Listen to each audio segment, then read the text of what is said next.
Radio Antar Penduduk Indonesia atau RAPI Kota Banda Aceh akan menggelar pelatihan komunikasi berbasis masyarakat. Hal ini dilakukan sebagai persiapan komunikasi jika terjadi bencana dengan melibatkan anggota masyarakat. Komunikasi merupakan faktor paling penting jika terjadinya bencana di suatu daerah.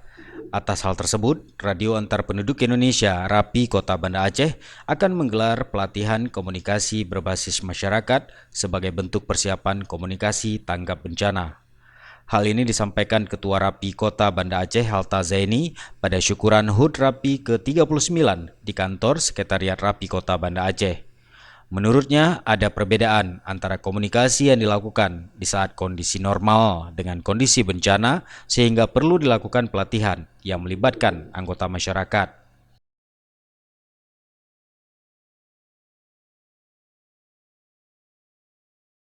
Pelatihan komunikasi berbasis masyarakat.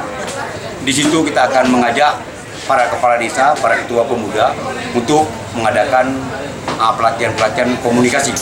Jangan nanti begitu ada musibah baru kita sibuk membuat posko-posko dan komunikasi. Di samping itu juga dengan ada kerjasama kita dengan Hubdam, kita coba mau merencanakan membuat pokanting yang kita nantinya akan minta kerjasama dengan pihak Dinas Pariwisata untuk membuat pos-pos yang akan kita cari di situs-situs sejarah atau situs-situs tsunami seperti kapal di atas rumah Lampulo, PLTD Apung, dan lain sebagainya, Masjid Kulili. Nah, itu kita akan bekerja sama nanti dengan pihak terkait agar kerjasama dan adanya RAPI ini benar-benar di. Pentingnya program pelatihan komunikasi berbasis masyarakat ini juga disampaikan Ketua Dewan Penasehat RAPI Aceh Nasir Nurdin. Pelatihan dengan melibatkan masyarakat memang harus dilaksanakan saat belum terjadi bencana.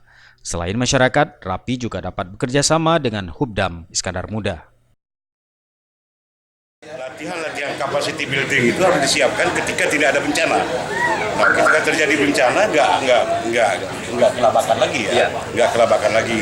Kita di situ harus memperkuat capacity building, misalnya latihan untuk komunikasi bencana itu beda ya, komunikasi bencana dengan komunikasi hari-hari.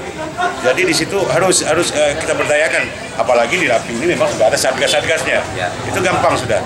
Saya pikir itu untuk program jangka pendek, jangka menengah, jangka panjang. Apalagi dengan ada dukungan misalnya dari institusi seperti Hubdam ya. Ini terkait dengan pengejaran signal-signal pengganggu juga. Jadi saya pikir Hubdam sangat berperan karena kita tidak ingin frekuensi ini diganggu oleh pihak-pihak yang tidak berkepentingan gitu ya. Ini ring frekuensi yang dipercayakan oleh pemerintah harus mampu dikelola dengan sebaik-baiknya oleh RAPI ini. Ini sebuah kepercayaan diberikan oleh pemerintah untuk mengawal ring frekuensi ini. Jadi ring frekuensi ini harus betul-betul steril, sampai nanti masuk pengganggu gitu ya. Syukuran hari ulang tahun RAPI ke-39 yang bertepatan dengan peringatan Hari Pahlawan 10 November berlangsung sederhana namun meriah. Acara ini turut dihadiri perwakilan Hubdam Iskandar Muda, Mayor CHB Tamrin Vincent Bangun, pengurus RAPI daerah Aceh, dan puluhan anggota RAPI Kota Banda Aceh. Selain pemotongan tumpeng, acara syukuran dimeriahkan dengan check-in spesial anggota RAPI Banda Aceh dengan berbagai door prize hadiah hiburan. Tim Liputan Aceh TV.